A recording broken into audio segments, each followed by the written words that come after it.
Stand by to launch FanStream Sports. 3, 2, 1. Let's start. Hello, sports fans. Welcome to FanStream Sports. Nothing but pure sports. This is the JP Show. JP, it is so good to hear you back on the air. Stand by. Now, here's JP. Jiminy Christmas. Welcome to the JP Peterson Show. This idiot. John Gruden is back. That's yeah, baby. Gruden. Rick Stroud does so much better Gruden. My Gruden is not good. I don't know why I can't do Gruden, but he's back, baby. He's back in the Ring of Honor, as he should be. As he should be? Yeah, I think so. Should be. Yeah, I don't know if fans are a little mixed on this. It's interesting. Welcome into the JP Peterson Show. We are so glad you joined us this morning. Look at that crisp video cam we got going here. If you guys could only have been part of the pre-show. Oh my God. It was clearly would have been the best part of your day, without question.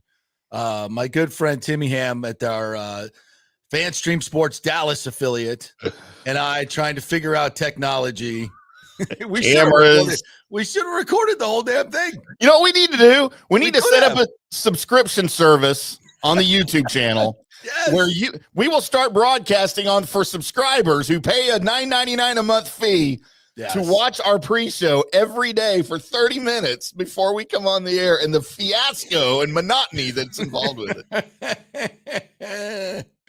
You guys would pay for that. You sick budgers would pay for that. I know you would. Yeah. You should.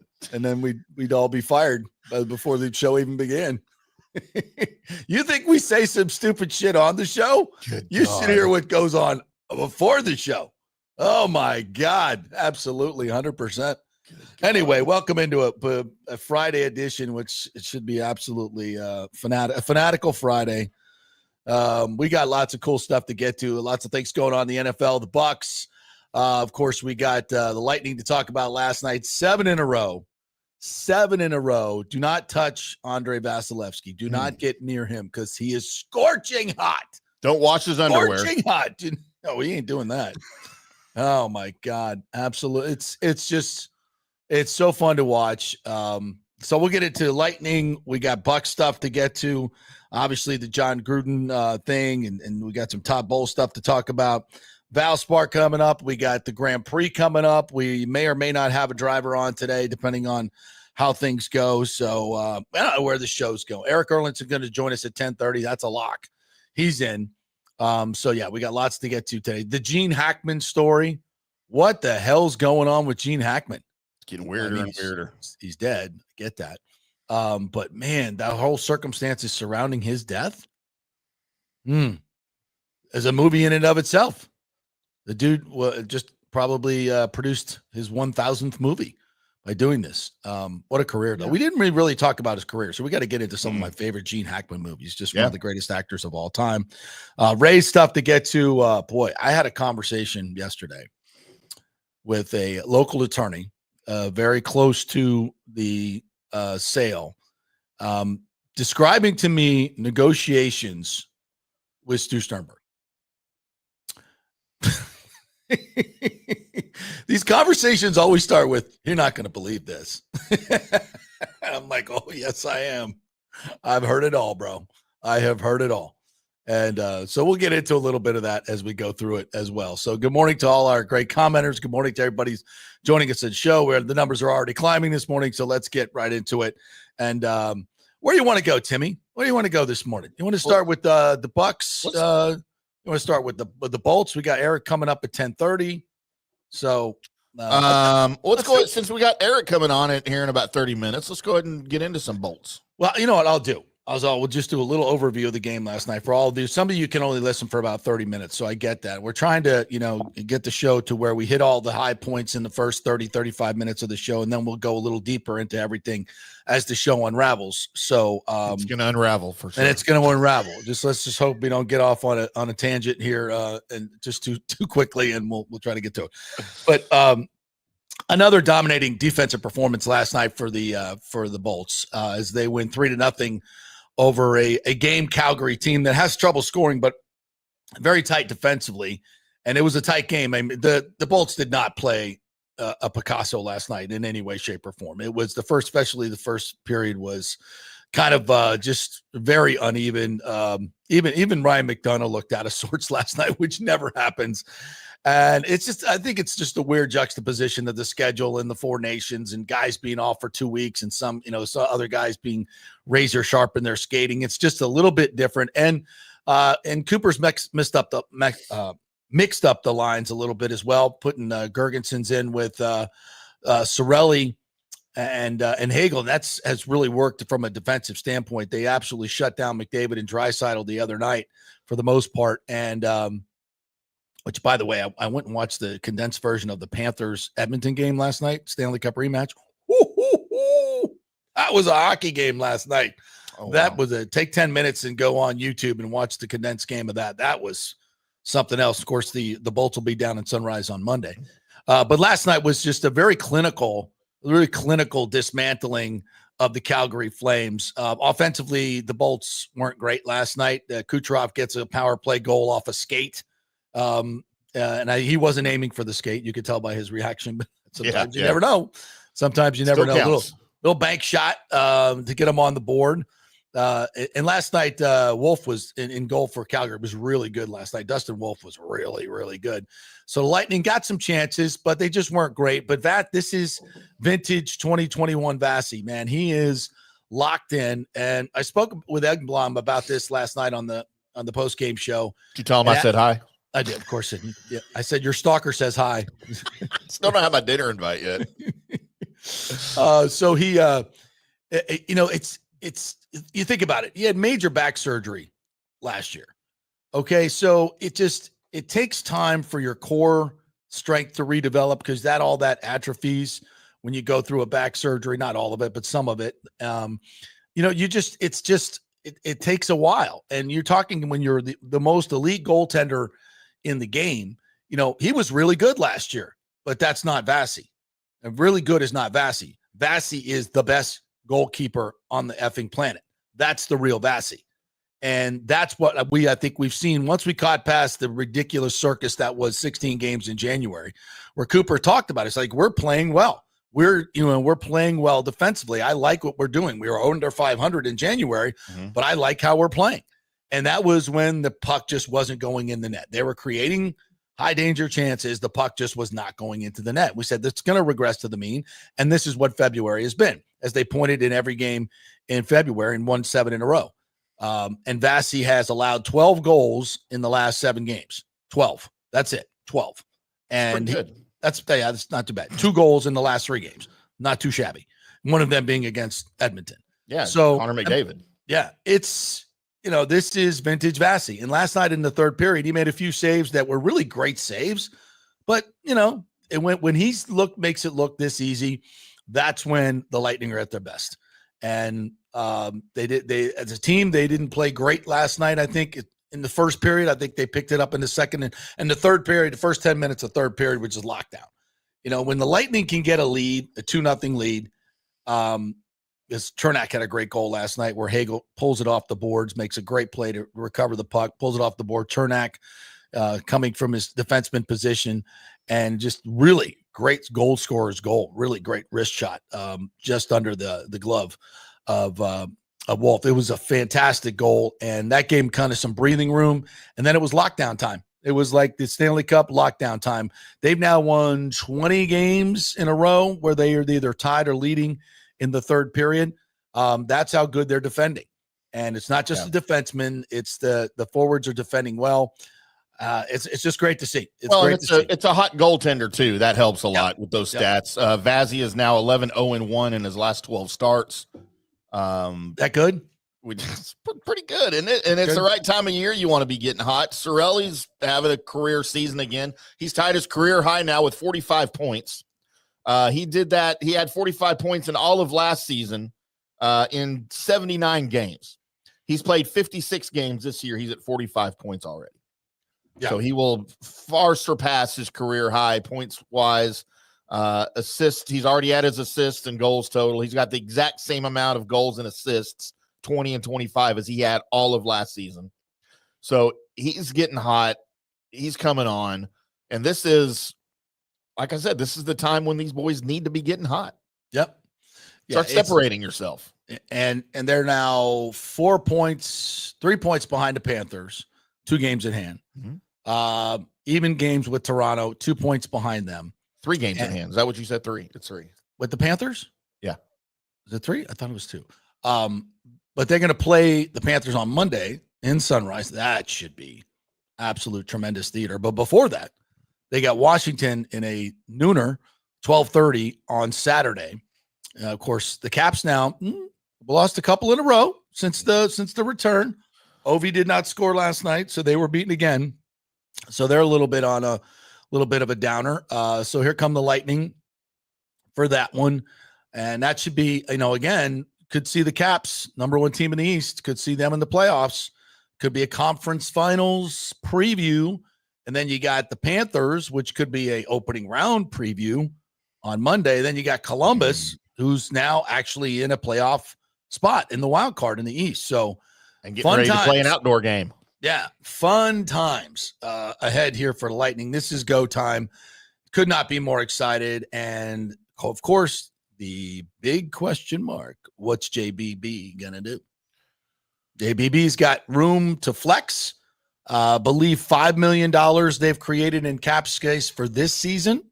And they've got the cap going up by some $8 million next year, which gives him more flexibility to sign someone with an existing and not expiring contract. So I'm excited to see what JBB is going to do. The Lightning have been linked to a lot of different players. Everybody wants to come play here for John Cooper. They got a great look at the premier cream of the crop players in this league at the 4 Nations. So I think everything is trending in the Lightning's favor.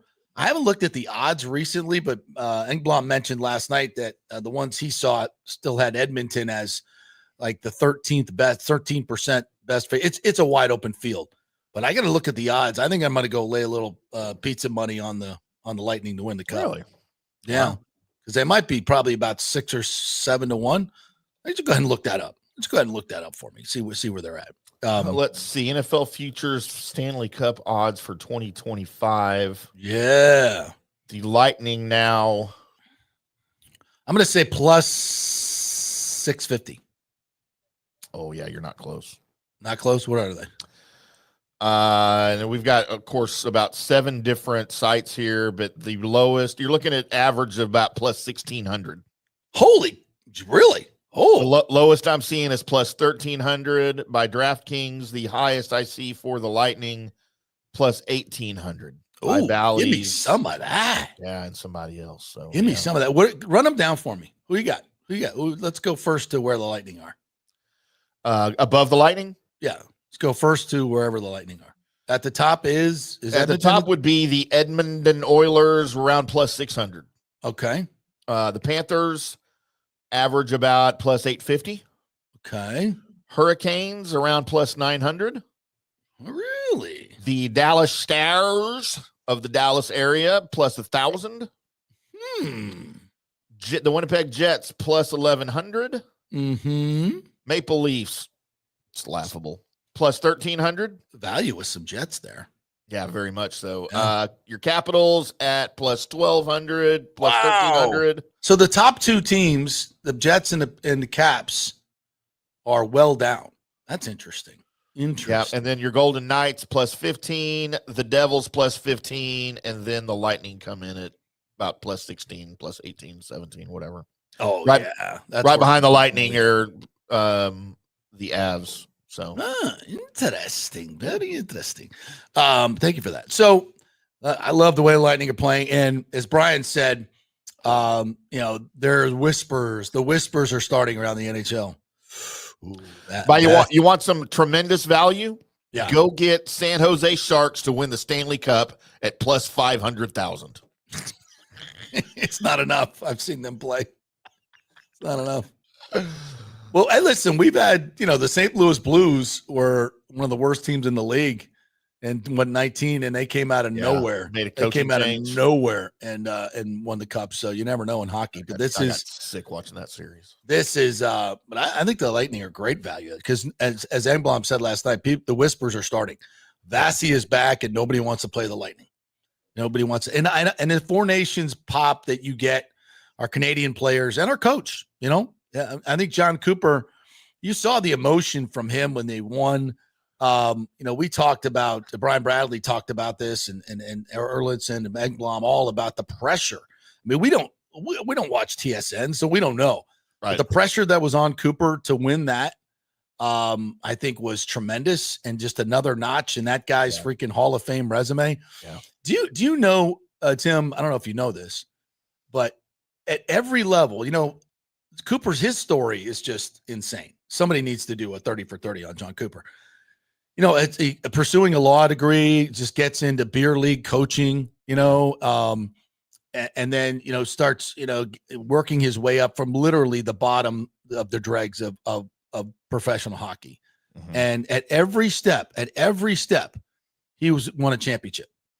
Every step along the way, he's won a championship. And then he goes into the Four Nations and wins that too. I mean, this guy's coaching resume is just absolutely insane. His story is absolutely insane. And when he was at Norfolk, I remember having him on my show when he was at Norfolk like 10 years ago, or no, not 10 years ago, like 16 years ago. Mm-hmm. They won like 29 games in a row. It's like just unbelievable. Like which I think is still a record in the AHL. I mean, it was just like this guy has just everywhere he goes, he just wins. He just freaking wins. And I think it's, and again, never won the Jack Adams Award. It's really insane. Do you think he's never won the Adams because he's expected to do well? I mean, I'm not saying that's a valid argument. I just, from the voter standpoint, well, of course he's supposed to win. That's not a Adams Award winner. That he's supposed to do. Coach of the year is never the guy never the guy who is expected to win and wins. Right. Like that's something easy. Oh, he's got Vassy, he's got Kucherov, he's got Stamkos, who couldn't win a Stanley Cup with those guys? Ridiculous. I mean, just ridiculous. I mean, if it was that easy, Edmonton had 10 cups, right? By now. No, it's a lot more than that. And especially with an 82-game season and the absolute grind that is the Stanley Cup playoffs. I mean, the dude's secret sauce is incredible. And you know what I didn't realize? Or go ahead, finish your thought. And you look at, it's not like he's had a consistent coaching staff. Yeah. The coaching staff gets rated every year. And, these guys go other places and, either, I think for the most part do okay, but not to the level of John Cooper. It's a pretty interesting story and the tip of the cap. No question about it. All right, let's move on to the Bucs. Hang on before you move on. I did not realize in our Four Nations that you had, of course, John Cooper leading the Canadians, and you had Mike Sullivan leading the Americans, or in this case, the Americans. Oh, ouch, man. I did not realize you had the two longest tenured NHL head coaches going against each other. Yeah. Oh, yeah. Did you realize that? I didn't realize. I knew John Cooper was the longest. Yeah. I didn't realize Mike Sullivan. I guess it makes sense because I know he won 2 cups right out of the gate in Pittsburgh, but I guess I didn't realize he was your second longest tenured coach. Yeah. That's that. And then, of course, Torch was on the bench. With by the way, at the end of the game, 6.2 seconds left, we have a scrum in the corner. And it's, I don't forget exactly who's involved, but chants of USA going through the Emily Arena last night because we beat Calgary. Yeah. Well, how do you think that makes John Cooper feel? I don't know. I don't know. Anthony Cirelli feel? I don't know. Braden Point. How do you think you guys feel about that? I don't know. They probably like flipping off the fans under their gloves. Well, I don't know. They live in the USA. I mean, Gensel played for the USA. It's a weird deal. It's a weird deal. You know what it feels like? We're proud of everybody. We're proud of everybody. Right. I mean, nowhere else will you. Nobody's booing the Canadian national anthem in Tampa Bay. I can tell you that. Nobody is. That ain't happening. And nor should it, obviously. And it's a Boston thing, man. I guarantee you that would not have happened anywhere, maybe New York. And they really didn't do it in Boston either. There's a small only people that were obnoxious enough to do booing the anthem were the people in Canada. Yeah, you got to wear that. You got to wear that, people in Canada. They were all drunk Canadians. It's no excuse. I do a lot of things drunk. Yeah, well, no excuse. All right. So let's get into Let's get it to the Bucs thing. We have not talked about this owner survey because I think honestly it's a bunch of hooey. It's a bunch of hooey. It's interesting. I was in Atlanta at the Intercontinental Hotel this past weekend, and you know what was going on there? The NFLPA meetings were going on at the hotel we were at. Oh, that's right. I forgot you told me that. Yeah. Every time we got on the elevator, it was like another NFL player. But you got to understand, and I guess that's where they did the survey. And I don't know how many survey recipients. It's not like all the players. I don't know if all the players vote, how many votes they get. Keep in mind, these surveys are taken before the season. Oh, are they? Yes, August. Oh, okay. And they're released? Yeah, this is when they did it after the season. I think it starts in August. Do they do it throughout the year? Hang on, I can tell you when they do this here. I remember last year the Bucs got an F for ownership, I guess, because they made the players pay for daycare on the day of the games. Right. And I'm like, oh. So we have millionaires complaining about paying for daycare. I mean, August 26th to November 20th of 2024 is when these were taken. So November, as you can go, trust me, most of it was probably done in November. Yeah. When do I have to? What's the deadline on that? That's when I get it done when the deadline arises. Right. So, and the Bucs changed that, so they allowed they paid for. Which is, it feels weird on both sides. Like you can't pay for daycare, and then. Like you can't pay for daycare. Like why is anybody complaining here? Like why is any? And so there anyway. The Bucs ranked 27th with their highest rated categories attributed to people rather than facilities. Right. So they got a C- for treatment of families. Says the Buccaneers provide daycare during home games and stop charging $90 per child this year. They are one of 10 teams that do not offer a family room during home games. Players rate the post-game family area 6.42 out of 10, ranking them 28th. Players feel that the team organizes team events several times per year, which ranks 14th out of 32 teams. Food and dining area, the Bucs rate the taste of their team's food at a 6.42 out of 10, a ranking of 30 of 32. The rate of freshness of their food, 7.16 out of 10, ranking 28 of 32. The players rate their dining area 7.62 out of 10, ranking it 25th out of 32 NFL team dining areas. Okay, listen, I don't eat there every day. I've never eaten there. But I've never heard the players complain about the food. We walk by the dining hall, so you always kind of like peek in. Food smells fantastic. It smells great. And the dining area looks fantastic. And I don't like, what are we complaining about? Seriously? And I would like to know who is complaining. Right. Specifically. For instance, here's the problem I have with the Bucs list here. It's under treatment of families as an organization. They got a C-, 25th out of 32 teams. Okay, that's horrendous in appearance-wise, right? Right. Now, remind me, JP, when Hurricane Milton struck Tampa and the entire area in October, yeah, and the Bucs had a game against New Orleans. Yes. What did the Bucs as a franchise do for the players' families when that occurred, when everyone's supposed to be leaving the area? What did they do? Moved them all, put them up, including their pets. Yeah. And they've done that multiple times. I don't know. Does the C- come from? This is just stupid. Nutritionist and dietitian. 89% of players report that they get an individualized nutrition plan, ranking the Buccaneers 9 of 32. So the nutritionist and dietitian they like, but the food gets a C-. I don't like the that food. Doesn't make sense. Players feel that their team, that dietitian is very accessible, very complimentary. Locker room, they get a C. 84% of players feel they have enough room in their individual lockers, a ranking of 17 of 32. 78% of players feel the locker room size is adequate. The locker room is fantastic. Like, you want a gold-plated Barco lounger? I don't know. What the F? You know what? And they said it smells. I go in there all the time. Trust me. You want to smell a locker room? Go to a high school. Oh Good God. That room doesn't smell. Unless come on.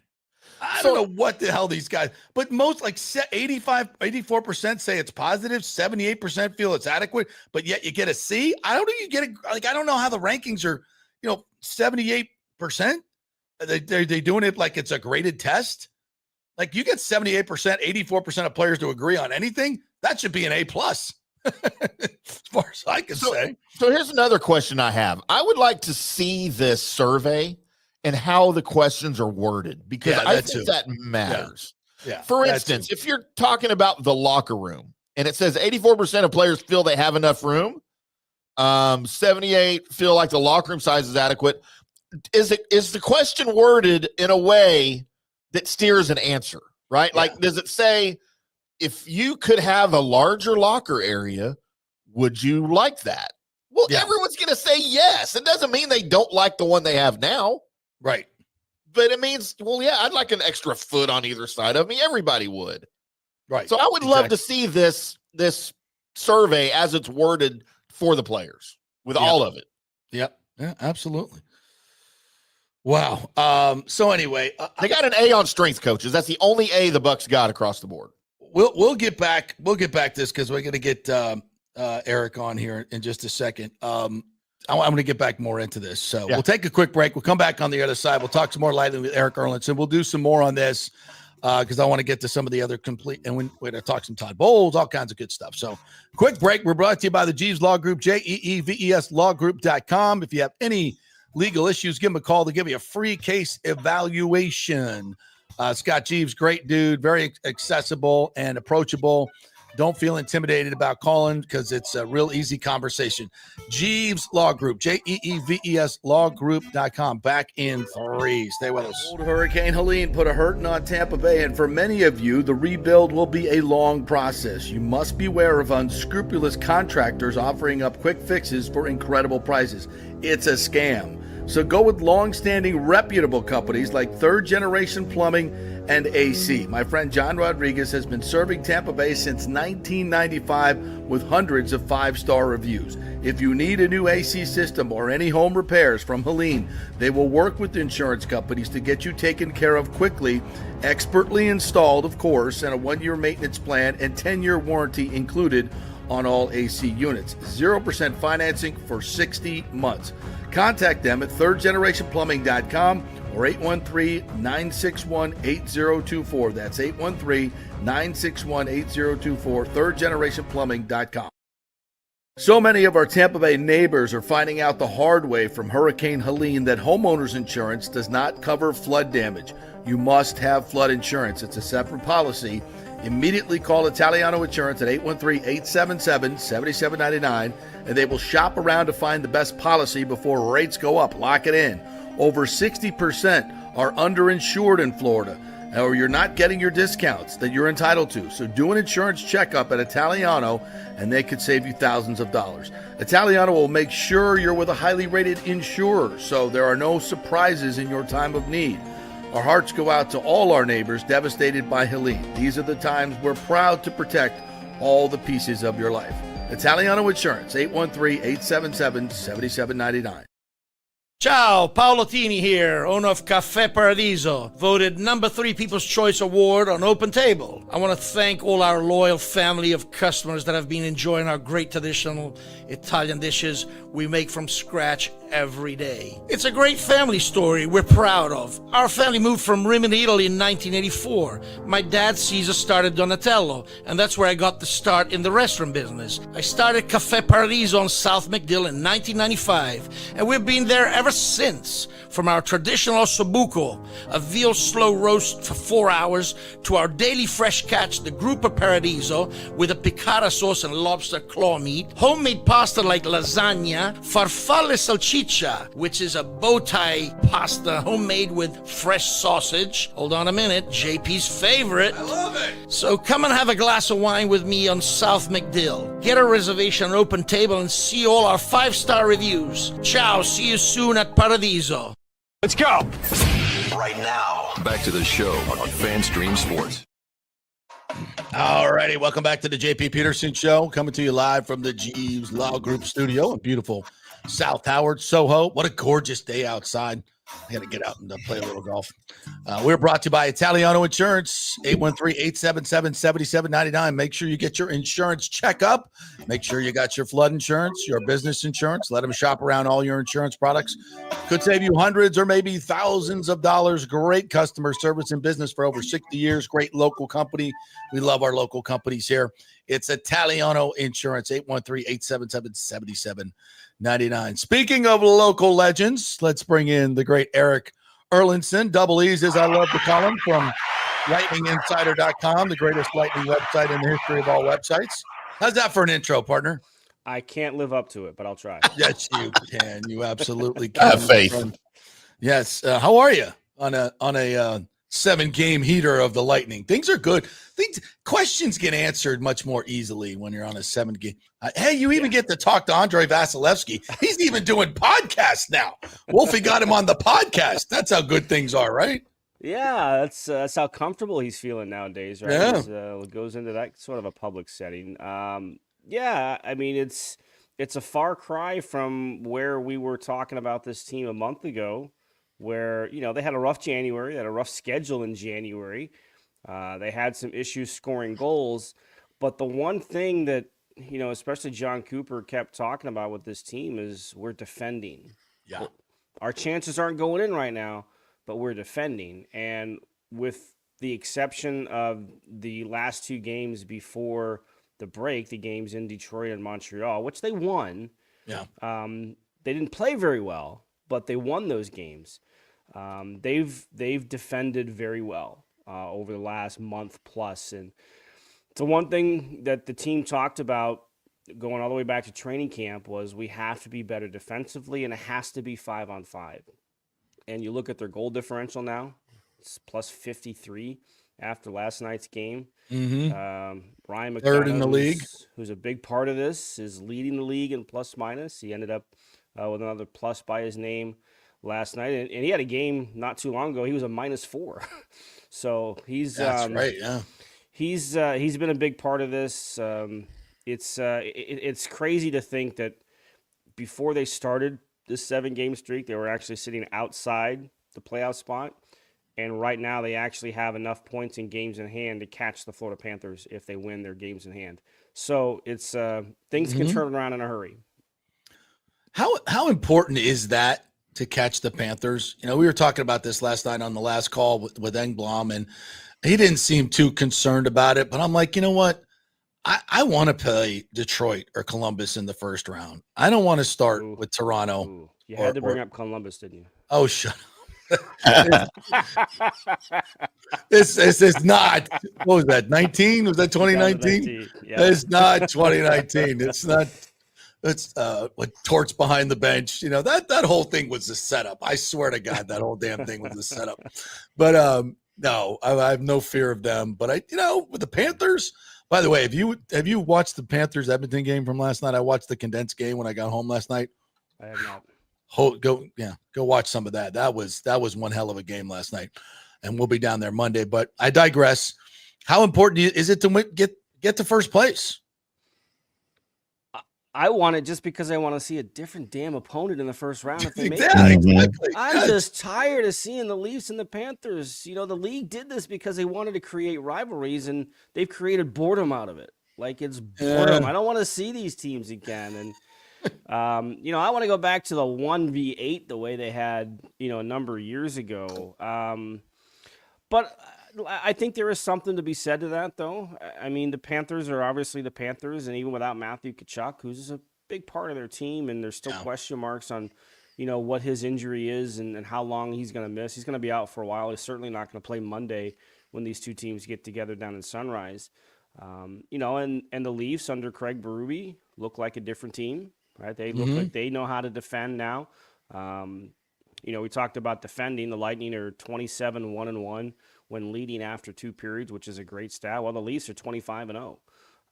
So they've figured some things out in that area as well. So, yeah, it's going to be a tough matchup if you face one of those two teams. So, if you're kind of looking at things, yeah, I'd rather face whoever comes into a wild card spot than face the Leafs or the Panthers.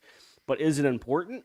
I don't know if it's important, but It could certainly be a much better matchup if you end up at the top of the division. But there's a long way to go. Winning streaks are hard to hold on to. There's things start to slip. And even though you start to win games, like last night wasn't their cleanest game, certainly wasn't their best second period.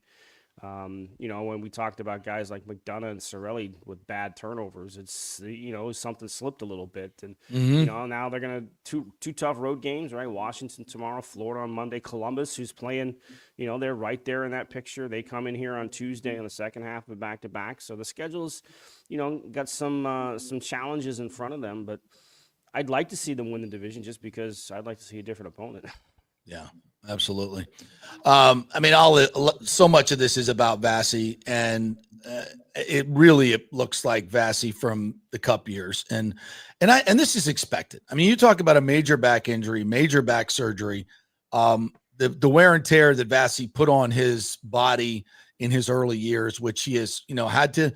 This has been a learning experience, I think, for him the past couple of years. He's had to change the way he trains, which I think was always his superpower because he worked harder than anybody. So you don't want to stop what you've been doing because obviously it's worked for you. But as you evolve, as you get older, you can't, deadlift 500 pounds every day or whatever the hell he was doing. No more squats.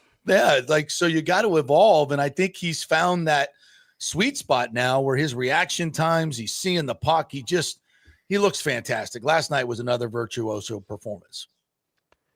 We all go through this, right? As our bodies age, you have to take care of things differently. Athletes are no different. They obviously have some of the best people around them to help them in this process to keep them at their peak, position and everything else. But he is 30 years old now, right? It seems young to us because we're old men.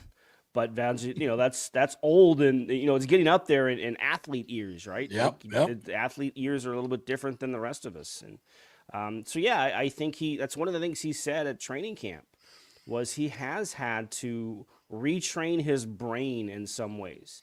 That's why we've said, even before the surgery, sometimes the team had to save Andrei Vasilevskiy from Andrei Vasilevskiy. Right. Take a morning skate off. You don't need to be out there. Don't come in and put all that equipment on. It's a mental thing. I mean, John Tortorella talked about that 25 years ago. Sometimes you just need that mental break from putting on the gear. Yeah. So he's learned that aspect of it. He doesn't spend as much time in the gym because that's what he did. He was spending so much time in the gym, and which I found a little ironic because we talk about goalies and flexibility, not necessarily strength. Right. And think to Ben Bishop, and he started doing Pilates a little bit later on in his career to kind of work with the strength and stretching of the muscles. So, yeah, you're right. He's absolutely kind of had to retrain himself to handle the new Andrei Vasilevskiy, and especially post back surgery. Yeah. Erik Erlendsson joining us here at lightninginsider.com. We're starting to see a little bit more secondary scoring on this team, especially in the last week. Glendening's gotten involved and him switching lines, to make them better defensively. I think that's interesting. Gergensen's. Let's talk a little bit about some of these other guys who are kind of under the microscope as we head here towards the trade deadline. And it's interesting that a lot of these guys that have been mentioned as maybe not being around or being replaced have really picked up their games in the last month, have they not? They have. I don't know if the two are mutually connected. They might be. Perhaps. There's no doubt. But there's no motivation like that. Yeah, I mean, and Glendening has scored a couple of goals, and Mikey Eisman has scored a couple of goals. I think we were tracking it. I think they had actually had a fourth line goal in 6 consecutive games, if you count Dylan Duke, who scored in his NHL debut in Detroit before the break. So yeah, they're getting contributions. I think Gergensen's finally getting on the board was just a reward, finally, for the work he's put in because he's been pretty good. I know the points haven't been there, but the game is not always judged on points. It's what are you doing in other areas, and he's a physical guy and everything else. So I don't think though this changes any thought process and what you feel you need as a team if you're Julian Breezeball and his staff. Are you getting the production now? Yeah, you are, and you need it, and especially when you get to the postseason, you need some other guys to kind of chip in offensively and help fuel, a run. I mean, we were just talking with Chief last night about Yanni Gord and what that line meant, because Blake Coleman was in town with Calgary, and what that line meant to those 2 cup runs, and trying to find and rediscover that. It's hard to do, but every team's looking for it. So are they satisfied with what they have? I think they're happy with what they have, but you can always be better. And so as we're 1 week away from the trade deadline now, I still think that they could use a middle 6 forward and some defensive depth. So that's the one thing you can't, as a general manager, when things are going the way they are right now for your team, you can't let it necessarily detract you from what you felt you needed to address to begin with. And I will always go back when we're talking about evaluating Julian, is the only time he did not make a move at the trade deadline of any capacity was 2019. And that was a record-breaking year, and he talked about it. They felt that team, with the chemistry they had and what they were able to accomplish in the regular season to that point, they felt that team earned the opportunity to try and finish the job. And we all know what happened. Yeah. We mentioned that. So I would expect that whatever he felt a week ago, he probably still feels the same way right now, despite the results coming. Yeah. Eric, talk a little bit about Anthony Cirelli. We talked about him at the beginning of the show. He's in the middle of a career season. He's actually matched exactly his numbers from last year. Last season in 79 games, 20 goals, 25 assists. He was a +2. This season through 56 games, 20 goals, 25 assists, but he's a +23. Talk a little bit about Cirelli and his game and what it's helped do for the Lightning this season. Well, we talked about the 5-on-5 play, and the big reason for some of those numbers and the better defensive showing that this team has put in this year has been how they defend 5-on-5. It's an area they wanted to address, and that also comes from within. It's not just, bringing back a McDonough and, the addition of Jake Gensel. And Cirelli, he got off to such a great start offensively. I remember somebody asking me, hey, can Cirelli get to 30 goals? Because he was on pace to like 37, 38. I'm like, I don't know. I don't know if he can get there. And here we are. He's at 20, with just 26, 27 games left in the season. But he's a hybrid matchup center, right? He's known so well for his defensive play. And he's added some offense to his game. He's going to set career numbers in both goals and points by the time we get to the end season. At least he better. Yeah. If not, we get other problems. Something horrible has happened if he yes. And he's just a guy that they rely on. Like him and Hagel and Gergensons, who's the new addition to that line. We know Hagel and Cirelli took on Connor McDavid the other night.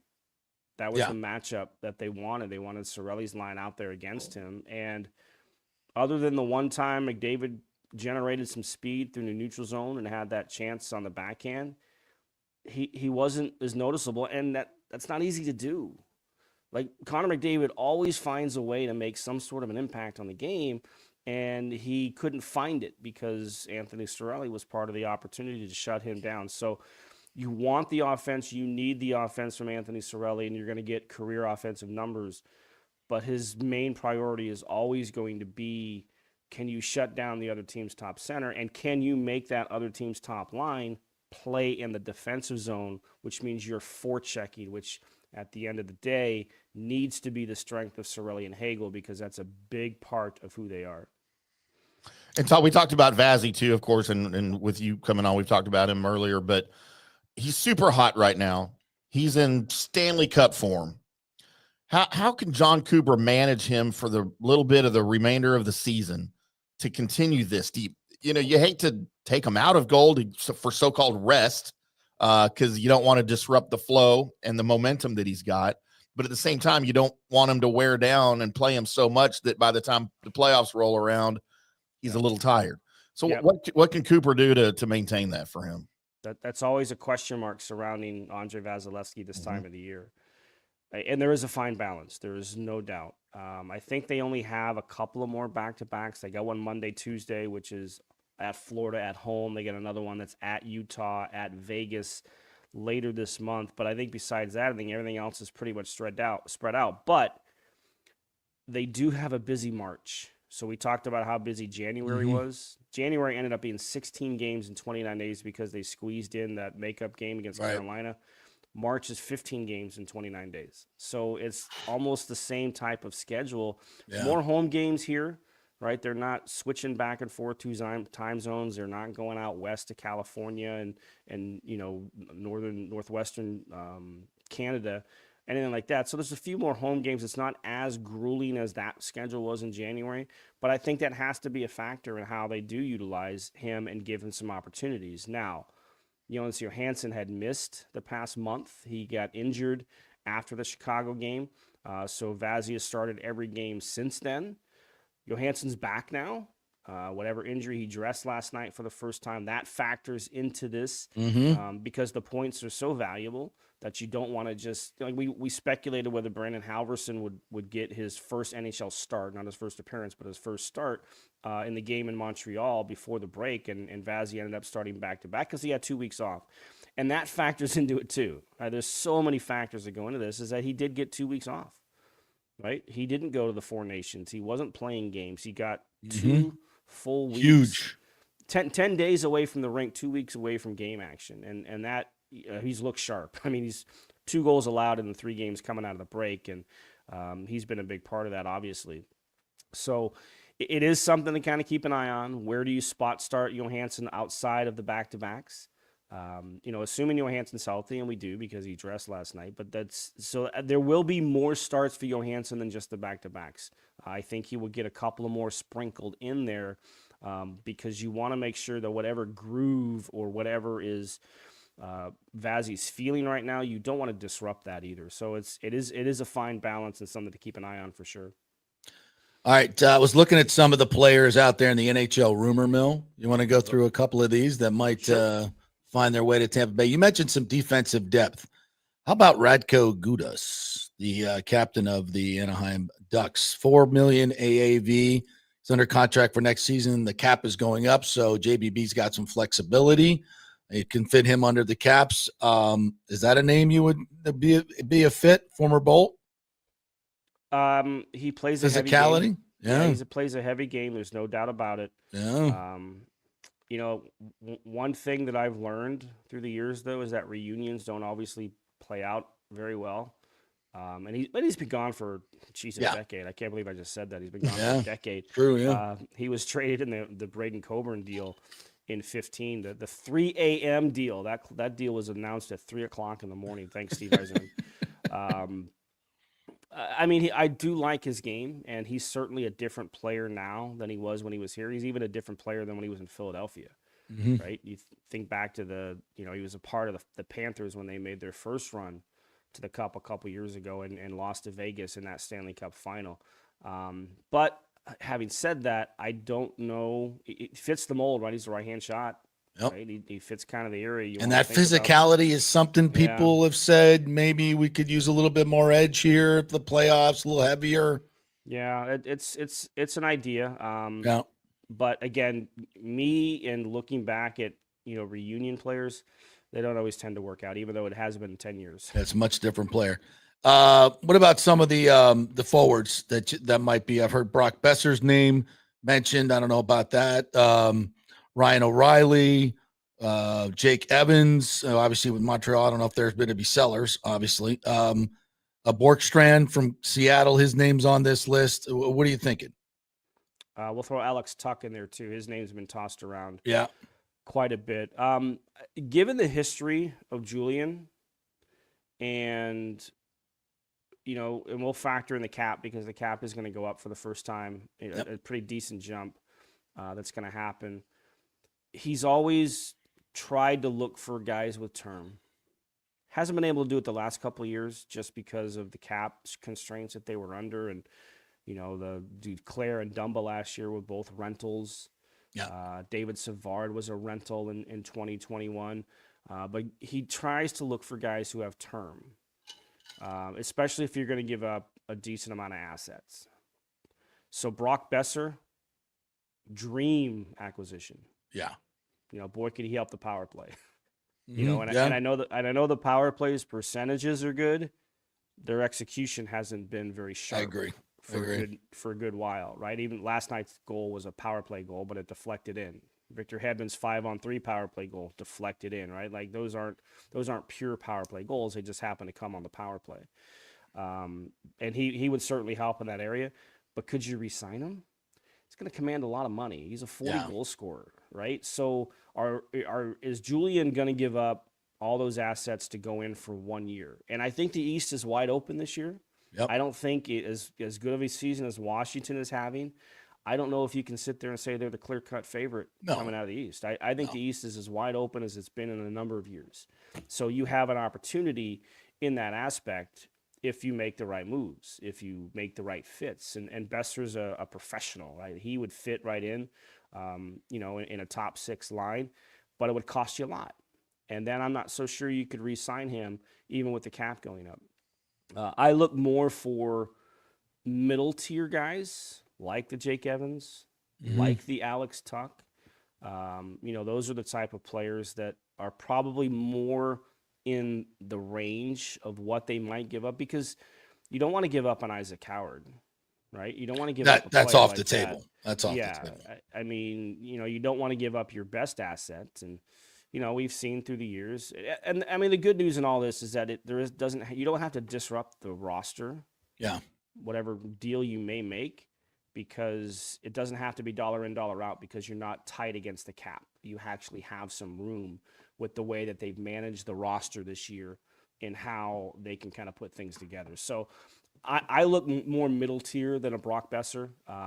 Never say never. Yeah. And, you never know what Julian and his staff is thinking. But one thing that you have learned with them is that when they identify a player, they push hard. It's how you ended up with Brandon Hagel. Brandon Hagel was not somebody that Chicago was necessarily looking to trade. He was a young player trying to help a team, kind of come out of the doldrums a little bit. But Julian was persistent, and he kept adding to the pot, and and they identified it, and finally the point where Chicago's like, all right, fine. We like these assets. We'll give you the one player for 4 or 5 assets that Chicago ended up getting out of that. So, he keeps things very close to the vest. We've learned this with Julian. He comes from the Montreal organization. He was under Steve Yzerman for all those years. Nothing gets out of that camp. Hey, look, when Detroit made a coaching change, the players didn't even know about it until it was announced. Like, there weren't even whispers from it. That's just kind of how Steve Yzerman operates, yes. And that's along the lines of how Julian operates. They don't let much information get out into the public domain. So, we don't really know what he's thinking. We're speculating, but that's where I would look for what they might identify as somebody to bring in as we get towards next Friday at 3:00. And what do you see as the chief competition at this point in the East? I mean, we're going to find out how we match up with the Panthers again on Monday, and that's why I think these next few games are very telling. But at this point, and I mentioned this in the open, and Engblom said this last night, there's starting to be whispers around the league. Vassie's back. Yep. The Lightning are playing great hockey. We went through the odds, by the way. I think the Lightning are still at about 10th or 11th best odds to win the Cup. So, yeah. I think that's a good value right there right now. Yeah. But I think there are whispers around the league this is a team you don't want to play in the playoffs. Well, they're hard to play against, too. Right? Yeah. Obviously, 88 in net is always going to give you a chance. I mean, he's just that good, and he's playing that well right now. And, yeah, you're right. Finally, people are starting to notice because, as I wrote the other day, he's 4th in the league now in goals against, and that was before the shutout. Yeah. And he's 2nd in the league in save percentage, and that was before the shutout. So, as great of a year as Connor Hellebuck is having, and he'll probably win the Vezina, and he'll actually get some MVP consideration as well. And Logan Thompson's having a great year. I think Logan Thompson's lost like 4 games in regulation all season. He's been fantastic for Washington. But you look up and, oh, look, there's the guy who, was a finalist for the Vezina for 5 straight years, putting back a Vezina caliber season together. So, yeah, he gives you that chance. The top 4 on defense, Hedman, Moser back after missing 2 months. McDonough and Chernak are back to being McDonough and Chernak as they were when this team was contending for cups. Kucherov is Kucherov, point is point. Brandon Hagel's having a career year. Anthony Cirelli's much better offensively. I mean, there's a lot to like about how this team is playing right now. And yeah, you're right. I think in talking to, I think I was talking to Greg Linnelli last night in the post game where they had Jack Michaels, the Edmonton play-by-play guy, on their show a couple. Yeah, of I days listened ago. to that. It was great. Yeah, and he said, "Look, people are sleeping on this Lightning team, but you look at how they're playing right now and what they can do. Absolutely, they can be there, and that's why I said the East is wide open. Right, Toronto better, but they're still Toronto. Florida coming off a cup year with a lot of changes to their roster. Now you've got the X factor in Kachuk's injury, and where is he going to be at? Can he play? Washington, as good of a season as they've having, you still have a coach who's not really been in the playoffs. They got swept last year by the Rangers in the first round. Carolina, what can they do? There's a lot of question marks now about Mikko Rantanen and that big trade they made. Can they even keep him past the trade deadline if he's not willing to re-sign? So there's a lot of teams with question marks in the Eastern Conference. So I would put the Lightning with the way they're playing right now. If they can maintain this consistency and depending on what other teams do at the deadline, I think that you could put this team right now in that conversation with anybody in the Eastern Conference and really anybody in the league. Yep, it's going to be fun. No question about it. All right, Eric, tell everybody how they can get your content at lightninginsider.com. Yeah, well, you see the website down there. Well, you just took it off. Lightninginsider.com is the site. There are two ways to sign up. There's a yearly plan that costs you less than a trip down to the coffee shop, and there's a monthly plan that will also cost you less than a trip down to the coffee shop, $4.99 a month for that one. So that's the written work. I kind of dug into some of the numbers about them being closers now. They've won 20 consecutive games when winning after the third period. They're 25-1-1 on the 27-1-1, sorry, when leading after two periods. That kind of gives you the closer mentality that they have, which they had especially back in 21 and 22 when they were closing out games. So I kind of dug into a lot of those numbers from last night's game.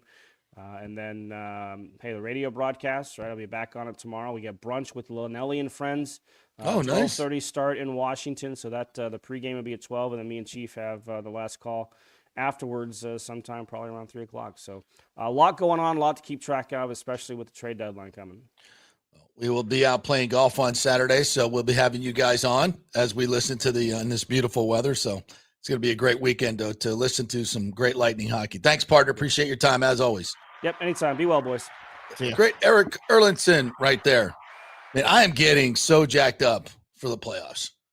If this season goes one and done, I don't want to play Toronto. It doesn't scare me. Right at this point, Shouldn't. But listen, the Lightning were the better team last year, and Toronto got them. Mm-hmm. So I want to see somebody new in the first round, and then I think the Lightning are ready for anybody. This Panthers game Monday night is going to be freaking incredible. And then without Matthew Tkachuk, it's interesting because you look at some of these injuries in the Four Nations, as great as it was. I bet the teams that lost their players ain't so happy about it. I don't think the Bruins are happy that McAvoy's on the shelf. I don't think the Panthers are happy that Tkachuk's on the shelf. But you know what? It was worth it. Yeah. And the Lightning players didn't get injured, so to hell with you. That's fine. Worked out well for Tampa. Yeah, it worked out. Yeah, it did kind of work out well. So, you don't want to see anybody injured, and probably Tkachuk may be back for playoffs. I have no idea what his injury is, but I just love where the Lightning are right now. And this is kind of what we said all year. Let's wait and see. It was a major overhaul to this roster. I mean, Stamkos and Sergachev leaving is a big deal, and a lot of new faces coming in. And I don't think Julien Brisebois and John Cooper get enough credit, especially Coop. He's the best coach in the game. There's no question about it. And as Eric mentioned, when it comes to playoffs, coaching really freaking matters. In those series, when you're going night in and night out, it's those little adjustments that you make within series that can really tell the difference. And in having players, it's not just making the adjustments, but having players that are malleable enough to accept those adjustments and play in those roles is also, have high hockey IQ and able to implement what the coach sees and wants to be able to change on the fly. It's one of the reasons the Patriots were so dominant over their run. They were able to do that. And I think the Lightning are very adept at doing that as well. And I'll be interested to see where these changes come. And God, I just talking about Radko Gudas, that guy, I think would be a great addition. I mean, we're talking, the defense has been great, and it's been great. They can't play any better, but when the playoffs come, it's nice to have somebody that you can put out on the ice that can change the game physically, that can just change the game physically and just make that 7-game series a living hell for you. And I don't know if the Lightning, I mean, they have it, and I think they can play a heavy game to an extent, but that just, I think, would give them a little extra something. I don't know. Let me ask you this real quick before the break. I know we're up against it, but do you think this team, this roster as it is now, if they make no changes, has a chance for a deep run? Yeah, I do. I mean, look at the way they're playing right now. And, they played some, Ottawa was hot when they played them. Well, and your bench shortens in the playoffs, in the postseason too. So, right. I mean, Edmonton is supposedly the favorite. They dismantled them. Vasi's fresh. He feels, that 2-week break for him was huge. And Kucherov as well. It just feels like they're set up for success. And as Eric mentioned, where's the dominant team in the East? Where's the team that you really say, oh man, I don't know if we match up with them. And then you go start looking at the metrics for this team. I mean, their record is, I think, 5 or 6 games below where the metrics say they should be. They're third in the league in goal differential. Their 5-on-5 analytics are tremendous. They just, if they were sitting in first place with another, 10 to 12 points, which maybe they could or should have, people would be going, oh my God, the Lightning are the favorite. But they're not. So, okay, whatever. But when you look at where this team is, and 5-on-5 obviously is much more applicable to the playoffs. Mm-hmm. You say, why not them? Why not them? And then, like I said, then you add the playoff experience and the championship core, and that matters. When you've done it, and you know what level you have to play at on a night in and night out basis, that means something. It's the reason that the Lightning have been so consistently good because of this core of players. And I think they're markedly better than the team last year that, yeah, for sure. Could have gone deep. So look, I think there's, I know I'm a homer. I mean, I get it. I work for the team, but I'm trying to be somewhat objective. And when you look at the analysis in that way, and I don't want to, Vegas is just a mirror of the public attitude. I mean, it's not an analysis of how good your team is. It's trying to get money for people to bet money. So I kind of throw that out a little bit, but I want them to take advantage of it for sure. I think they're a great value at where they are. What'd you say? 1,600, 16 plus 1,600. Yeah. Christmas. Yeah. I think they're a tremendous value. So yeah, I don't see why not. I don't see a dominant team out there that I'm like, woof, I don't know if we match up with them. No, there's question marks. As Eric did a great job of detailing through those other contenders. Health will have a lot to do with it, and I think acquisitions will have a tremendous effect on not just the Lightning but other teams as well. Right. It's not like we're the only one looking. So other teams are going to make moves. What do they do? So yeah, I think the Lightning are in great position. Great position. Love it. Looking forward to it. Nice. All right, let's take a break. When we come back, should John Gruden be going back in the Ring of Honor? I think it's going to be a popular choice to have him back in, but not for everybody. So if you guys have some thoughts on that, please line it up in the comments. We already have some. So we'll do that. We're brought to you by the Gold and Diamond Source. It is the last day in February to get something amethyst, the birthstone of February. And of course, if you're looking for that ring to pop the question, you want a real diamond, folks. You don't want a fake diamond. Don't do that. And the best place to go is obviously the Golden Diamond Source. You're going to get what you pay for. So when they talk about cut and clarity and they educate you on all that, you got to make sure that's what you're getting. You go to some fly-by-night or even national company at the mall, you still don't know what you're getting. You still don't know. You know, at the Golden Diamond Source, they've been around for 40 years, okay? It's the Julie and Steve Weintraub. You're going to get what you pay for, and you're going to get it at a great price. And 0% financing for 5 years. The Gold and Diamond Source. All right, back in 3. Stay with us. Hey, JP here for my concierge medical professional, Chris Lugo, PA. You've heard him on the show for a couple of years where he shares invaluable medical, nutritional, and supplement advice. With Chris, it's like having a medical provider as your best friend.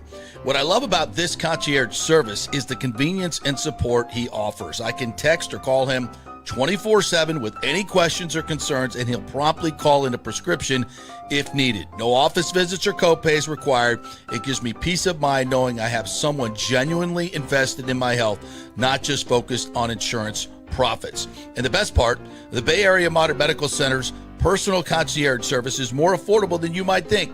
Don't let insurance companies dictate your health care. Take control of your health and wellness today. Visit BAMMC.com for more information and to schedule your initial free consultation. Empower yourself and take charge of your personal health with BAMMC.com.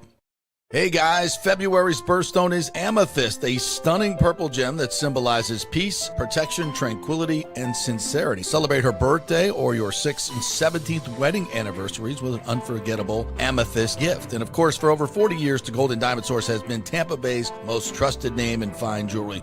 We only sell natural diamonds. If it's real love, it should be a real natural diamond. Don't get a fake. The Golden Diamond Source first-time buyer program will help you learn about the 4 C's, what style, shape, and color works best for you and your unique style. Folks, it's the best customer service. They make it so easy for you, and they're not going to push you into something that you cannot afford. 0% financing for up to 5 years. If you finance $5,000, it's only $83 a month. Also, you can turn your old unused gold into cash or a stunning new piece. With gold prices soaring, there's no better time to trade up. So get that old jewelry and bring it on in. You know where, the Gold and Diamond Source, 3800 Overton Road, always online at thegoldendiamondsource.com. JP here for the Jeeves Law Group and my man Scott Jeeves. If you're going to hire an attorney, do you want some guy looking for a quick settlement and a quick buck, or do you want an attorney with some chops?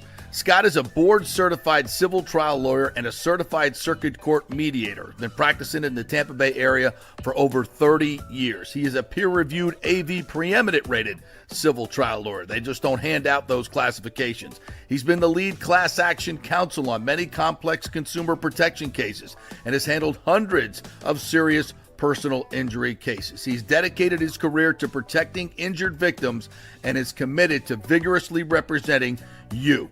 We're local, we're trusted, and we get results. Personal injury and personal attention. Call for a free case evaluation. That's 888-9-JEEVES. That's 888-9-JEEVES. The Jeeves Law Group. Let's go. Right now, back to the show on FanStream Sports. All right, welcome back to the JP Peterson Show, brought to you by Third Generation Plumbing and AC. And anything around the house. If you need some contractor work done from the hurricane, they'll be able to help you out with that as well. So always looking for an honest somebody to do AC and plumbing. You may not need it right now, but summer is coming up. Maybe a little tune-up for the air conditioner. So if it's not blowing maybe as cold as it has been, maybe you need a little AC tune-up, get that thing running at peak operating procedure. That's the folks at Third Generation AC and Plumbing. Just go to thirdgenerationplumbing.com, email them, or you can call them right there on the website. Great folks over there. John Rodriguez, just saw him the other day at the Tampa Sports Club golf tournament, and really, really great Tampa family. They've been around for a long, long time. They've been in business since 95. So if you need anything, plumbing, AC, anything around the house, thirdgenerationplumbing.com. All right, Tim Ham and our Tampa Bay, our FanStream Sports Dallas affiliate. Yep. We are now FanStream Sports Tampa Bay. Kansas City coming online. We got Columbus, Ohio coming online. Yep. All right. Good. Actually, I'll be in Columbus next month to finish the build out and get that one all set up. Nice. In our 1,800 square foot facility. Wow. in Columbus. It's a man, 1,800. Wow. By the way, half the price of the Dallas and Tampa studio. Well, it's expensive real estate. It's all about location, baby. It's all about location. Exactly. All right, let's you want to do some comments here? Yeah. All right, let's start with our good friend Michael Sorgel from he was in Denmark? I believe he was in Denmark, right? Yeah. Good morning, Michael. How are you? Says Gruden is back. John Gruden is back. Indeed, he is. He will be reinstated into the Ring of Honor. Out time. But not everybody is okay with that. I mean, I get it, I guess. Mike H says, in emails detailed by the New York Times, Raiders coach John Gruden casually used misogynistic and homophobic language to disparage people. Those emails were between John and Redskins GM Bruce Allen, his good friend and former GM here in Tampa Bay. So do we want to get into this now or after we do comments? Oh, we can do it now. So, yes, for those of you that did not see, I did a Buccaneers Daily Blitz there on the YouTube channel and wherever you get your podcasts, and I addressed the John Gruden situation. Well done. And look, I'm not making light of whatever was in the emails. We did not see the emails. All we know is the content of the emails. We don't know the exact verbiage that was used. And, I'm sure to a point it was despicable and unnecessary, right? They were also in private emails between two people. These weren't. Is there any such thing? Well, exactly. Private emails anymore? Ask Hillary Clinton. But I guess yes. Yeah. See, John, you gotta go with the bleach bit, babe. You gotta get those servers wiped. Come on, bro. I think what we're seeing here is a little bit, and look, this was 2021, right? When he had to step down from the Raiders because those emails came out and he pretty much was banished from media until Dave Portnoy brought him back into their fold. By the way, kudos for him for that. But I think what we're seeing is a reaction to maybe a bit of an overreaction. Okay, to the Gruden thing. Like, again, I don't want to make light of whatever it was, but maybe we overreacted a little bit because the state of political correctness in 2021 was completely different than what it is now for obvious reasons. Yes. And look, JP and I have conversations, private conversations. There's no way in hell I want those conversations to be public. Yeah, but let me be clear. But let me be clear. Let me be clear. We've seen some of those emails. We don't talk like that. No. I don't talk like that. You don't talk like that. Let me be clear about that. Right. I'm not trying to get on my high horse. No. But some of those emails. But they were not even in joking with my friends.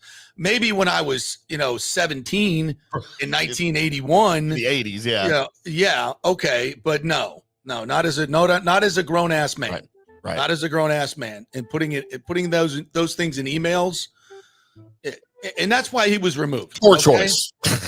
but in my post, everybody deserves a second chance. Sure, and I think that's why the Glazers are doing this. They were swayed by something that said at Monty Kiffin's and I commend them for that. And there's, it's a balance. What John did on the field is what John did on the field. That's why he's in the Ring of Honor.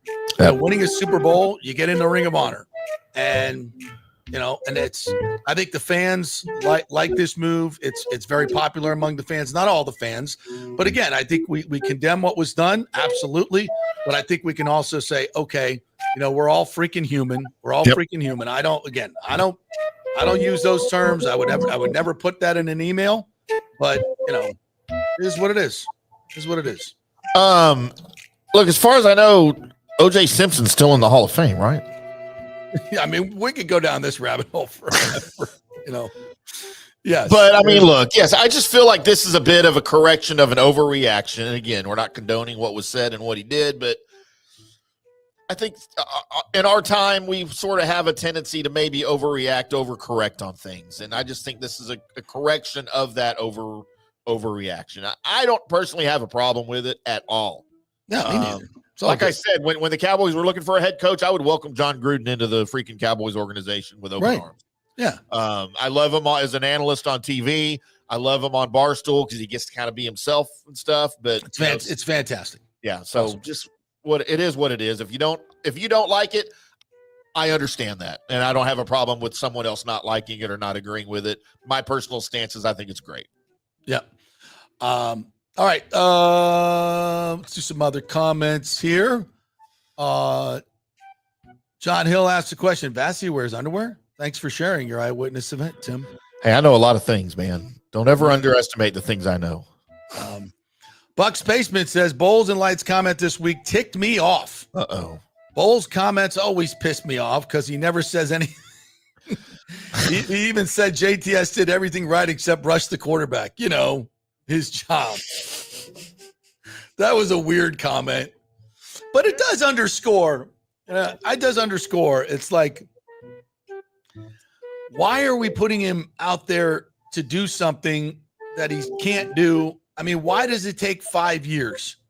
Why did it take 5 years to figure out JTS can't rush the passer? Why?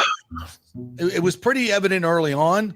I think we wasted a lot of time, and this is one of Todd Bowles's and I think the defensive coaching staff's blind spots. I think it takes them way too long to understand that Devin White is killing you, absolutely killing you. It just seems like it takes them too long at times to make very obvious changes in what needs to be done. Like this running back, he's pretty good. I think I might give him a few more carries. This Bucky character. Yeah. Michael H said Michael LaRue, good morning to you, said the Lightning are third in the NHL in goal differential. Last year they finished 12th. Yeah, this is a totally different team, especially when it comes to 5-on-5. Buck's Basement said Light needs to realize he sucks at drafting edge in the top rounds. It screams free agent, and I hate how they're like, oh, we can go on the cheap at prove it deal. How many prove it deals are the Bucks planning on doing? Having everything be cheap deals to me doesn't signal any long-term success. Yeah, listen, you want a premier pass rusher, you got to pay for it. I totally agree. 100%. You got to pay for it. I don't know. Is that music a little loud? It's really loud in my ears for some reason. Man, I can barely hear it. That's fine. I'll crank it down. Really loud in my ears. Thank you. All right, Buck's Basement, we get what you're saying here. Mike H said Bod just did a video. I think Brody just did a video on players voting 11 categories about their team. Bucks came in low 27th. 5 categories got low rankings on the players, owners, food, locker room, team travels, treatment of family. I just got to tell you guys, I don't give a shiz about this list. I really don't. I mean, I'm around the team. I'm in the locker room. Not as much as some of the beat writers, but I've heard the beat writers say the same thing. Stroud said the same thing on his podcast, and I agree with him 100%. I never hear anything but great things about the Glazers and effusive praise of the owners. And some of this other stuff is, you got to understand, a lot of these kids come from programs like Alabama and Georgia, and where their facilities, they're better than the pros, because for years and years, they've had tons of money that they refuse to give to the players.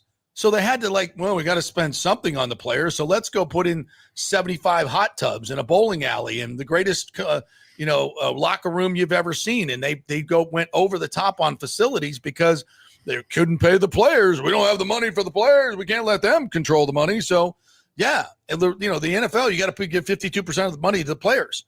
So it's not like they can have these Taj Mahals for the players. So it sounds weird, but they're coming from college programs that have way better facilities than the Buccaneers do. But let me tell you, what the Bucs have is freaking phenomenal.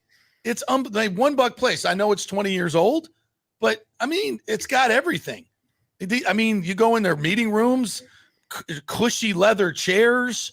I mean, the place is freaking, it looks like it just got built yesterday. These polls are ridiculous. They're ridiculous. They are really ridiculous. I mean, nothing. I put absolutely no stock in any of it, to be quite honest. So I know, they got an F or D- for. I don't get any of it. You know why the NFLPA does this? D+ to get more bargaining power, probably. Bargaining power, and to remind everyone that's not involved with the NFLPA, hey, we're still a thing. By the way, we're the NFLPA. We're here. We're still a thing. We're going to put this out every year at the end of the season so that everybody remembers the NFLPA is still a thing. Says the Glazers family average rating for perceived willingness to invest in the facilities is 6.5 out of 10 from the Bucs players, ranking 27 out of 32. I'm sorry. That facility is awesome. I don't know what you're bitching about. The players feel that the Glazer family slightly contributes to a positive team culture, a rank of 27 of 32. Mm-hmm. I mean, I think their culture is fantastic. I don't know how you can say that the owners aren't part of that. I mean, they've given them everything they possibly could want in terms of coaches and facilities. And one more note, it says the players feel that the Glazer family is somewhat committed to building a competitive team. A rank 26 of 32 in I mean, they spend.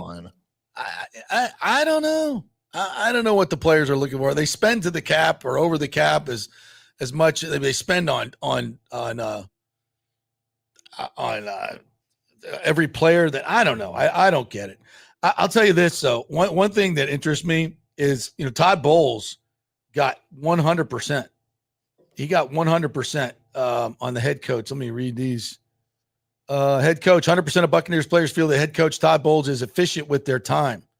He's one of 6 coaches across the league to receive a perfect score. Is that a good thing? That has to make you question something, right? Is that a good thing? By the way, I think one of the other coaches that got 100%, does it list them there or no? No. I think another one of the coaches that got a perfect score on that was Mike McCarthy. Yeah. By the way, who doesn't have a job. Yeah. Like, I don't think I want my coach getting 100%. Yeah, I'm sure the players do because he gives them buku time off. Yeah. I mean, just like all the time. Victory Monday, which is great. I get it. But, first down Friday. Hey, we got a first down in the last game. Let's take off Friday. I mean, I don't want my coach to be a little bit more of a hard ass. I want the players complaining about it. No, man, we're working too hard. Oh, good.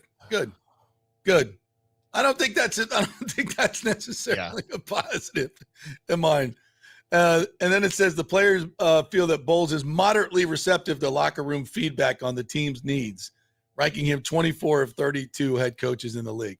I like that better. The players, you guys don't need to be running the asylum. No, I want the coach to be moderately receptive to the locker room. I don't want the players, 100% of the players to say, oh, he uses our time efficiently. No, I think that's a little bit of a mixed bag for me. So anyway, that's the survey. It's whatever. Yeah. When I heard about the millionaire players bitching about having to pay for daycare, like, shut up. Speaking of players complaining, did you hear about LeBron James? So LeBron James. So you brought that up in our unstable pre-show meeting, and I hadn't seen it yet. But I've got one of the 72 TVs I've gone on here. They're talking about it. Stephen A's talking about it now on whatever. What's this show? Get Up's over. This must be the next one on. After Get Up is Throw Up, right? Throw Up, yeah, because Stephen A. and Get Up and then Throw Up and morons are. Yeah. But anyway, I saw it on the screen. They flashed the thing up there with about Anthony Edwards, right? Not wanting to be the face of the franchise or the face of the league, right? And LeBron James said, "Why would anyone want to be the face of the league when all the media does is bash the league and people just constantly bashes the league?" My initial thought is, "Hey, LeBron, you're the idiot that started it. Okay, you started the downfall of the freaking league that you're complaining about now. So just shut up." God, I hate that guy. When I heard that, I was like, dude, this is why your league sucks. This is why, when LeBron James, I got to take my ibuprofen now. Yeah. When the players come out and say, it's a slave league, it's just like being a slave. We want the owners to be called governors instead of owners. When you got to load manage, when people are paying full price for tickets and you don't even show up to play, when you can't even play hard in an all-star game, even fake like you care, when you kneel and put all the politics in the face of the people who are paying your salary, You have a right to do it. Absolutely, 100%. Fantastic. Good for you. But there's also going to be consequences. And the people that willingly pay millions of dollars, hundreds of thousands of dollars for luxury boxes and season tickets also have a right to say, yeah, no, thank you. And when you, with all the adoration that you get, complain about, you're always getting crapped on by the people who cover this league. The people who cover this league have been giving you more. I mean, I can't even. Are there detractors? Yeah. Welcome to the world. Welcome to the world. And most of those things, if you don't want to take them to heart, I get it. Those are your choices. Whatever. That's fine. That's fine. But this is why your league. That's why nobody's watching your league. That's why the popularity of your league has never been worse. And stop with the racist stuff, because when your league was extremely popular, I'm pretty sure there were plenty of black players playing then too. Yeah. Extremely popular. And it's different now. And it's the players are spoiled. The players want to run everything and have everything their way. I'm sorry. It just can't have it both ways. Yeah. And for you to come out and say that is just ridiculous. Asinine. I can't wait for him to just be out. You know what? Go be a governor then, if that's what you want to do. Go fix it. You're one that broke it. You've talked about going into governorship, because we're not allowed to call them owners. So go buy a team and govern your team and get out of the spotlight for a while, because then the game might fix itself. Well, and I think there's a lot of great young stars like Anthony Edwards to be the face of the league. And I think it's definitely time to pass the torch, and you better, because the Kevin Durant's and his constant complaining and whining. Oh, I mean, it used to be my favorite player.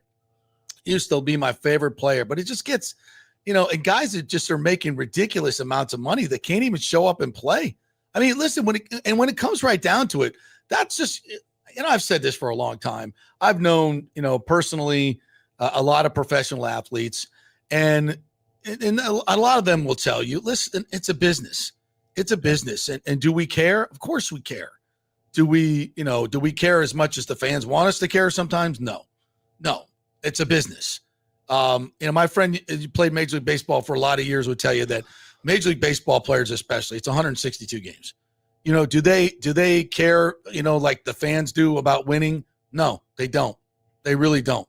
If they, but come September, if they're in the hunt, it's time to put the gas pedal down for the majority of players. The other ones are just trying to, manage their careers so they can play long and make lots of money. I'm not saying that, winning is not important to them. I'm just saying that, fans want to feel like you're completely invested like them. So make them feel that way. Put on an act. Just show up and play. Show up and play hard. Is it that freaking hard to do? To go play basketball 3 times a week? Is it that freaking hard?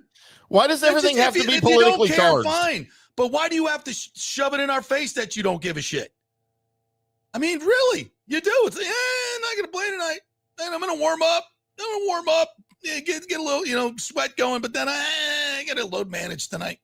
I'm going to be on my phone during the game. Guys were on their phones on the bench. How do guys have their phones on the bench? Did you see that the other day? Yeah. When the Luka trade was made, like Kevin Durant's on the bench looking at a phone. What are we doing? Guys at halftime are checking their phones. Like this, just they got to see what everybody's saying about their first half. They got to know if they played well or not. Pretend like you give a shiz. Pretend. I mean, it's not that hard. It's so bad, man. It's so bad. And when you do it, when you just outwardly say stuff like that and do the things you've done and people don't react well to it, and then you say, poor me, I don't know. I just think you got to have a little bit more self-awareness. You just really need to. Mike H says, remember when the Bucs locker room was little with MRSA virus? Yeah. It's a long time ago. Stuff happens. They fixed that. Yeah. James, baffling culture so good for Bucs, yet they rank at the bottom of the survey. I call total BS. I agree. Whole thing. I agree. Mike said, I'm going to try to watch Saturday against the Caps. That's 12:30, man. Beautiful weekend. I'll watch the game, but I ain't going to be live. and he works for the team. Yeah, Vassie only 30. I don't believe it. Sounds like a Dominican-Cuban baseball scam. No, he's only 30. Yeah, he's only 30. Came up when he was 20, I think. Proof of that, yeah. Yeah. Mike H. said Dixon reached victory lane 58 times in 28 different tracks, but is 0 for 20 on the street of St. Pete. 6-time IndyCar Series champion has found 4 podium finishes in his last 8 starts on this track. This track is not good for Scott Dixon. Scott Dixon, also, by the way, creeping up on AJ Foyt for the most wins in the history of IndyCar. AJ's got 67. I think Dixon's at 58. So the great Joseph Newgarden, who won the race last year in dominating fashion, and then was DQ'd for the push pass abusing the push pass system as a team. Yep. And I can't, I'm sorry. Tim Cindric lost his job because of that.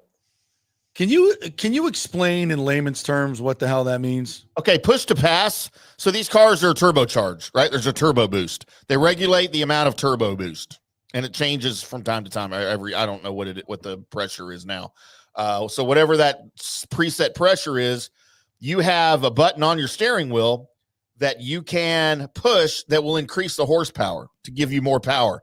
It's called push to pass because you usually want to use it when you're trying to pass somebody on the track. Okay. Now the other person can also use their push to pass to match that, their extra horsepower, but you don't know when each other's doing it, right? If you're watching TV, they keep tracking. You're only allowed so many seconds. Say it's 100 seconds. You have that for the whole race. All right. And then it's supposed to shut off, and you can only use it for 7 seconds at a time, but you don't have to use it for the full 7 seconds. Does that make sense? Yeah. So it gives you an extra boost, an extra turbo boost, extra horsepower at strategic places on the track so that you can pass somebody or keep someone from passing you, however it is. So when you got a couple of guys racing towards the finish, 5 laps to go, whoever's got the most push to pass left, they have an advantage because they're going to have more horsepower when they need it. Oh, okay. So Team Penske, and yes, it was on purpose, found a way for their drivers to bypass the cutoff to allow their drivers to have it all the time. So and yes, Joseph Newgarden, that's the only way he won that race. So yeah, cheater. That's you know how I feel about Joseph Newgarden. Yeah. And then he and Pat Award gets awarded the win instead. And then those two go to Indianapolis and have that freaking greatest duel of all time at Indy in the past. What were there 8 lead changes in the last 4 laps or 4? Yeah, second year in a row, those two battled it out too. Second year in a row. So this is a bona fide rivalry here. It is. And Pat and both of those guys, by the way, are the two guys that Fox has picked to be their face of IndyCar. If you pay attention to Fox commercials as they're promoting IndyCar, it's those two guys that have the commercials, that Fox is using to introduce those drivers to their new IndyCar audience. It's Joseph Newgarden and it's Pato. It's weird. It used to be Patricio Award, and a couple of years ago he changed it to Pato, so it's so hard for me to go to Pato. Is it Pato Award or Pato Award? No, it's Pato. Pato is what he uses for his first name. Pato Award is his last name. It's an Irish last name, but he's Spanish, so it's weird. But and they are two of the top drivers. Last season we had on Linus Lundqvist, if you'll remember, before the race. We interviewed him on the show last year. He was a rookie driver for Chip Ganassi Racing. He had a win last year. I forget what track it was at. He had a win last year, and that might have been 2 seasons ago we had him on. I don't remember. But either way, he's an up-and-coming driver. A lot of young drivers, man, in the IndyCar series.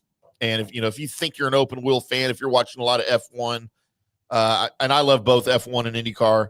I watch them both. I prefer IndyCar. I just think it's a little more competitive. You don't have the same guy winning all the time.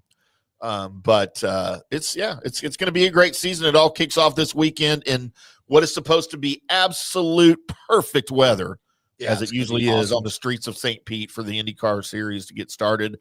All leading up to the last Sunday of May for the Indy 500 this year. I'm going to try really hard to be at the Indy 500 this year. if not the race, then for the week of qualifying. I've never been. Which is equally exciting. Oh, man, we've got to hit the Indy 500 at some point. It is an experience like you will never. Is it the end of May? It's the last Sunday of May every year. Memorial Day weekend. Yeah. Well, maybe able to catch a quick flight up there. First Indy 500 was 1911. Yeah, that's a bucket list thing for me. I have not been able to see. So yeah, I better do that before I croak. It's amazing. All right, what else we got? Happy birthday to Chris Godwin. Yes. Yep. Happy birthday, Chris Godwin. Hope you stick around, partner. Hope you stick around. Really do. Hockey is fun only when you're 3 rows off the glass. Not true. That is not true. You are Disagree, completely Mike. wrong. Head on up to the Channel Club where they have unlimited food and beverage. And great seats, by the way. And the Channel Club has stepped up their food offerings, by the way. So good. I guess I'm going to have to figure out a way to get into the Channel Club next time I'm in Tampa. Yeah, we'll figure that out. That's my bad. I need to drink. I need to drink. Well, it was tough because Nashville was in town that Monday I was there. So for the Stamp Coast return. Nobody could get a ticket. Thanks for that. What happened to Gene Hackman's mummified body? Ask B. Well, is the wife was mummified, right? Well, both of them. Because it's been a while since so the reason this all happened is because neighbors called the police for a wellness check because they hadn't seen them in 2 weeks, and they haven't answered. Mummified in 2 weeks? Well, I think it's more rigor mortis. I don't know if mummified is the exact word for it. I think it was just rigor mortis and decomposition had set in to the point that it's been a couple weeks. They can tell when they died. So yeah, how'd you like to walk in on that? Yeah, imagine the smell. The dog, there was a dog that was chained up, I believe. Is that true? I just heard the dog's body was found of starvation. The dog's body was found near the wife's body somewhere, which was in a bathroom with a space heater that was knocked over and a bottle of pills that were knocked over. And then Gene Hackman was found I've heard someone call it a mud room, and I've heard someone call it the foyer. Whatever, like an entry room to the house. Mm-hmm. He was on the floor there and the door was cracked open. So it's an incredible set of details here to fold through. And really, the autopsy may be the only way they can figure out exactly what happened. So, by the way, I love this part. So all those things you described, and the first reports we get from the sheriff's office is foul play is not suspected. Must have been the FBI doing that investigation. How do you know that an hour after you find the bodies? Well, you walk into that scene, your first thing is, nothing suspicious here. Nothing to see here. What's happening? Looks like another Sunday at the Gene Hackman house. Well, I want to party with that guy. The pills everywhere. It's a normal. It's a Sunday. What are we doing? The dogs are dead. I mean, yeah, that was freaking weird. They said they tested the gas lines at home, but didn't find any signs of problem at the time. It's just a weird deal. But man, what an actor. What is your favorite Gene Hackman movie? I mean, obviously sports movies, you go to Hoosiers. He was fantastic in Hoosiers. All right. You want to know a secret? Fantastic. Yeah. I'll tell you a secret that not a lot of people know about me. What? Not a big fan of the movie Hoosiers. Really? Yeah. No, I love Gene Hackman's performance. I do. I just, he can do no wrong. I just was never a big fan of that movie. I don't know. I was never into it as much. My favorite Gene Hackman role, and we talked about it a little bit yesterday, was his uncredited appearance in Young Frankenstein as the blind man. Of course, was Enemy of the State. And he did really well playing the sort of background villain guy, right? Instead of the leading roles, he got into where he was playing the villain guy a little bit later in his career. Yeah. Of course, Lex Luthor, in my Superman movies from my youth. Enemy of the State was huge. Unforgiven, of course, we talked about. Unforgiven was fantastic. Yeah. The Poseidon Adventure. Yeah. Oh, fantastic. One of my favorites. French Connection is one of my favorite movies of all time. Hey, JP here for my concierge medical professional, Chris Lugo, PA. You've heard him on the show for. Did you do that? I did not do that. That was weird. That was bizarre. I did not do that. Yeah, my hands are nowhere near the keyboard. I mean, I'm scrolling some of his movies. Yeah, but that's maybe somebody's invading our space. Damn Chinese. Damn Chinese once again. Yeah, the Superman movies. What was the Hoosiers in '86? Yep. The Firm with Tom Cruise. Yeah. Oh, I love that movie. I freaking love that. He was such an asshole in that movie. He played a really good asshole. He really did. Behind Enemy Lines was good. Royal Tenenbaums, we talked about that. Fun, yeah, because he could do comedic acting. He could do play the villain. Yeah. There was a movie.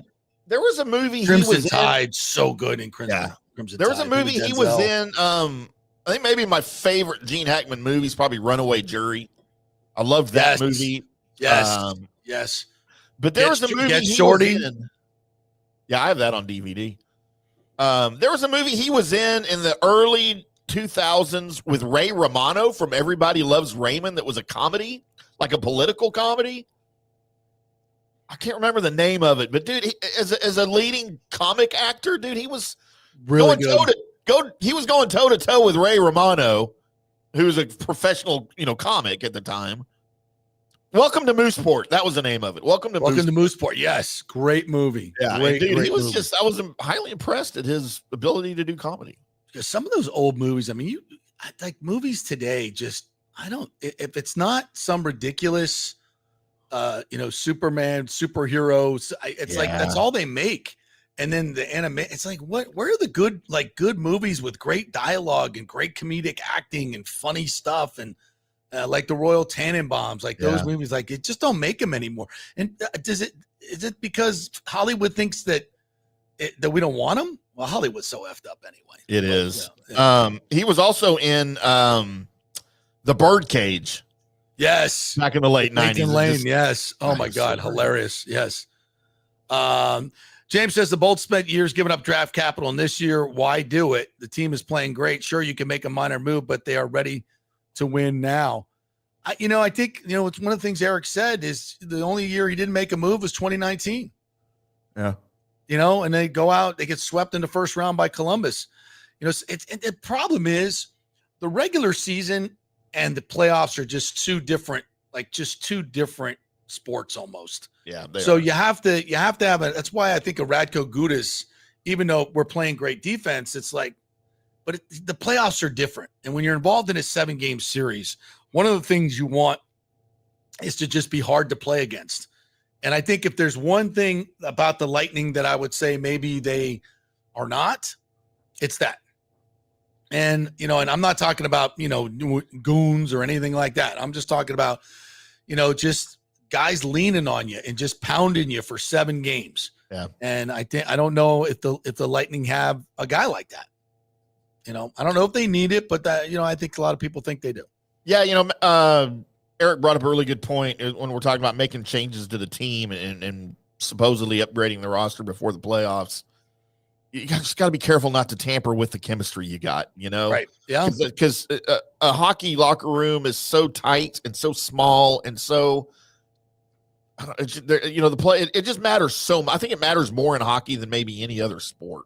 Yeah. The camaraderie of the players and the chemistry on the ice.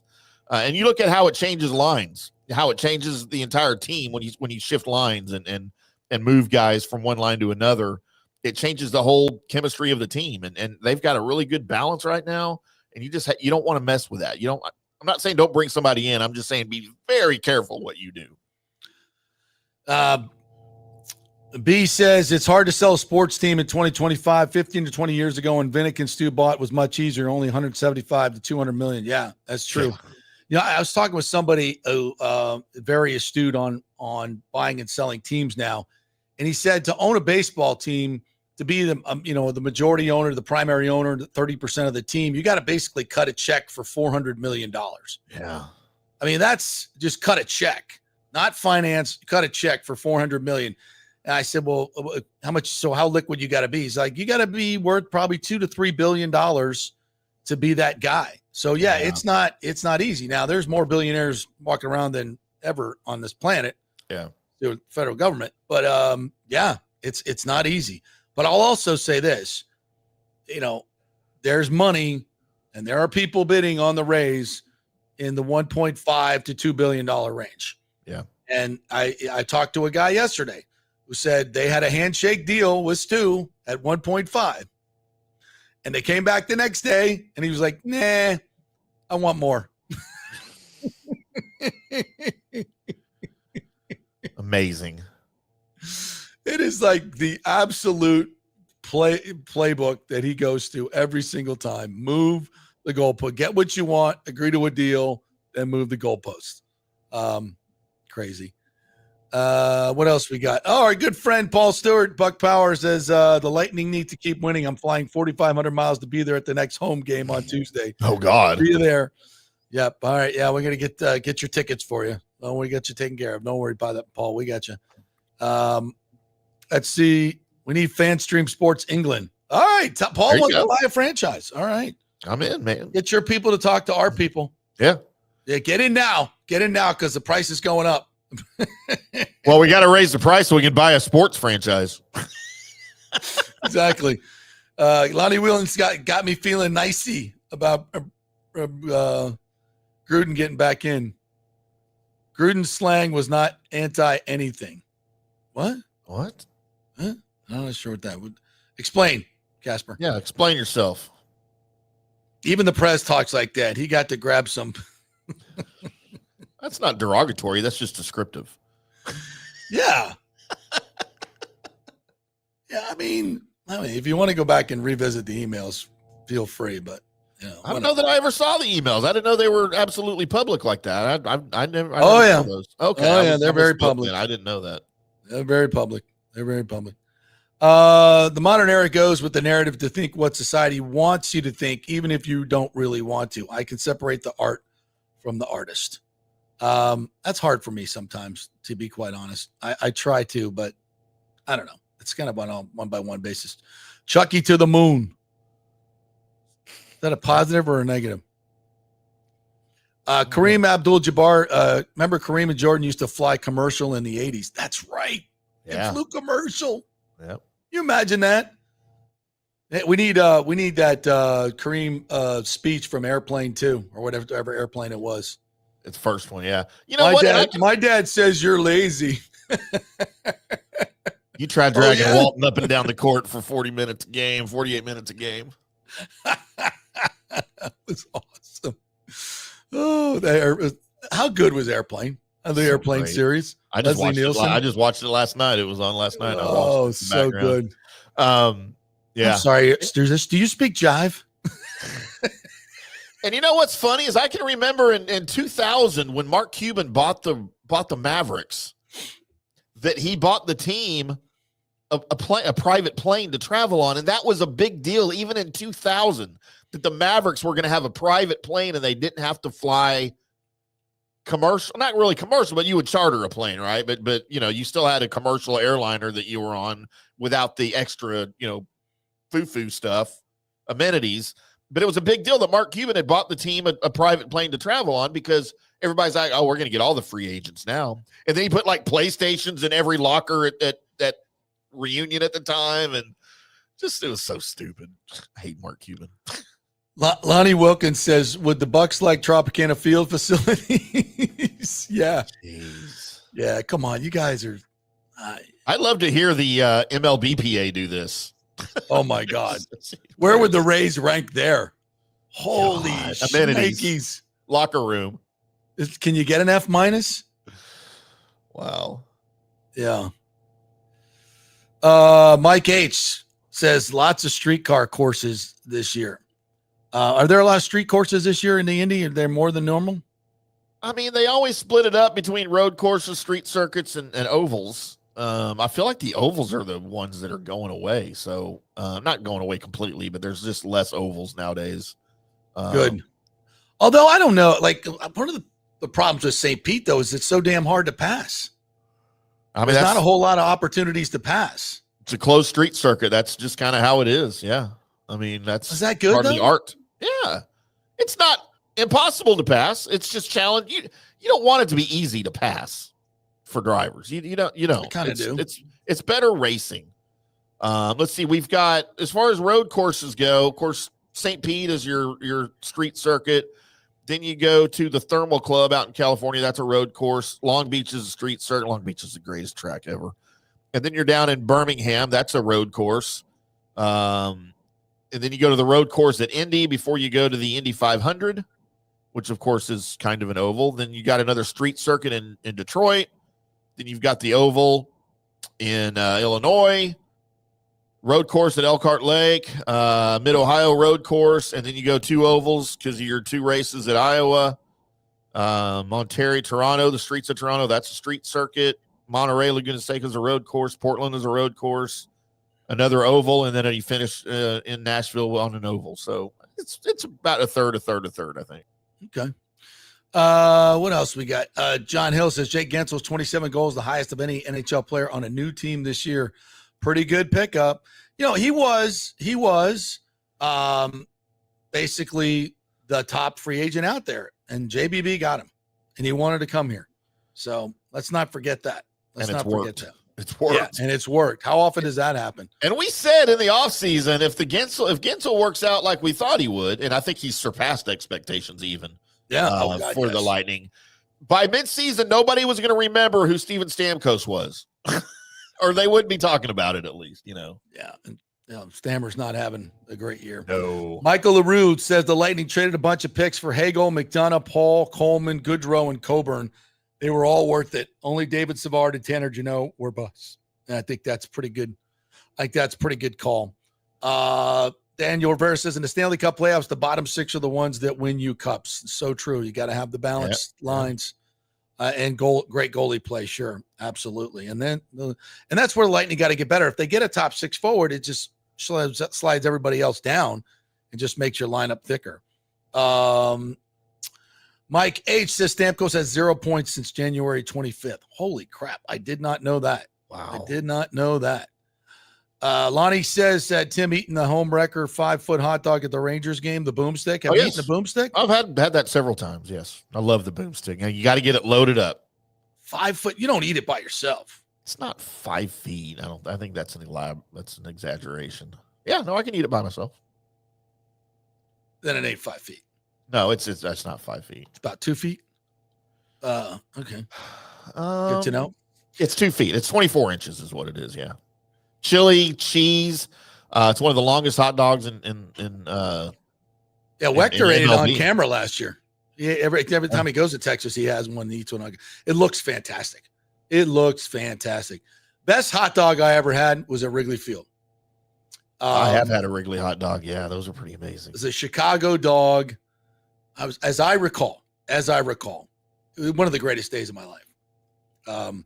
Beautiful sunshine. Sitting out down the left field line. My buddy Kevin Keever, John Smoltz in the group. We played golf that week in Chicago. Great. We played the Country Club of Chicago. We played Butler Nationals. Awesome. Then we go to a Cubs game, and it's like 72 degrees on a summer day. They're playing the Cardinals. They're arch rival. Yeah. Just a beautiful day. Drinking Goose Islands. And I go down to get a hot dog, and they got this one chili, cheese, pickles, macaroni and cheese. Yeah. Macaroni and cheese, onions, a little bit of horseradish on there as well, which I love, and sauerkraut. Yeah. Oh, gotta have sauerkraut, man. Come on, dog. That was and I'm like sitting out there. I had a picture in my. I was going to show you a picture of the boomstick. Here's your boomstick right here. Oh, look at that glorious piece of. Oh, and you better really like it. You better like what you're buying. It's $32, by the way. I'm not going. I'm going with the jalapenos. I gotta have the jalapenos, man. Oh God, that just $32 right there. Worth every penny. It is worth every penny. Now, seriously, I love steak and I love a great steak, but that's $32 and a great filet mignon. It's going to cost you what, $60-$70 in a restaurant at least. Yeah. At least I'd go with the hot dog. And by the way, these hot dogs are Nolan Ryan beef hot dogs. I mean, they're quality beef. Yeah, these aren't just your Oscar Mayer hot dogs. These are Nolan Ryan beef. Daniel Rivera says, I think, JP, it goes to $1.9 billion for the Rays, and it's twofold. Sale announced, Ybor Stadium deal done. If it's end of season, the earliest would be Labor Day. Yeah, the guy I talked to yesterday feels like it's imminent, and there's multiple groups. So I just don't think anything's imminent when it comes to Stu Sternberg. As much as even though MLB can squeeze him as much as they can, it's just I don't think. I don't know. I don't know what it's kind of up to Manfred, because the groups have the money. They have the money for the stadium. They have the money for the team. They're will be universally adored and adopted by the other owners. There's only one impediment. It's the same impediment that's been around forever.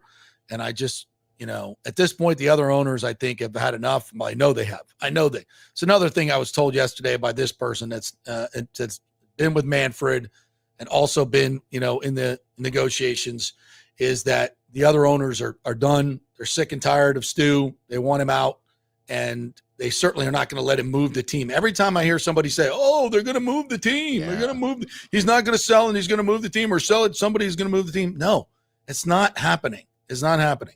And he would never be allowed to move the team. He has to get ownership approval. 2/3 of the owners. He couldn't get 1 or 2. Yeah. So now it's not happening. B says, I think Daryl Shaw is building something else on that Ybor Harbor site. Yeah, I think he is. That's why the other Ybor site is going to be the one where the stadium is, which is good, because there'll be, that Ybor site at the Ybor Harbor is going to be fantastic with the different entertainment district, which will be within walking distance of the stadium. Yeah. So you have that you can bring your boat to the entertainment district at Ybor Harbor, go to dinner there or lunch, and then walk over to the stadium, which would be within walking distance of Ybor Harbor, trolley distance. I'm sure they'll have some that you can take the trolley back and forth, the free trolley. So yeah, that's going to be, I think that's an ideal place. And if Daryl Shaw is involved with the ownership group, you don't have to buy the land. And if he's involved as a developer and he's involved in the ownership group, then that cost kind of gets all put into the stadium build, the entertainment district build, the real estate deal, all that. And then the county kicks in with the SITS money. So it's very doable for those. And I've gotten lots of these emails. Oh, it's $2 billion to buy the team, then $2 billion to buy the land, and then $3 billion for the stadium. And then boom, boom. No, wrong. Okay, I think we got it all. I think we did it all. All right, partner. That'll do it for today's show. Big thanks to all our great sponsors, by the way, the Jeeves Law Group Studio. If you've been involved in an accident, they should be your first call. They are local, they are trusted, and they get results. JeevesLawGroup.com. Cafe Paradiso. If you're looking for a restaurant this weekend and want great Italian food, where else are you going to go? Go to Open Table, get your and do a review. Do a Google review and tell them you heard it on the JP Peterson Show, please. Third Generation Plumbing, the great folks at the Gold and Diamond Source. Who else am I forgetting? Italiano Insurance. All of our great sponsors. We thank you guys very much. We'll be bringing more on board in the next couple of weeks, so we're very excited. If you want to advertise, JP at the JPPetersonShow.com. Have a great weekend, everybody. Go Bolts tomorrow against Washington. We will be back on Monday with more fun and frivolity. See you then.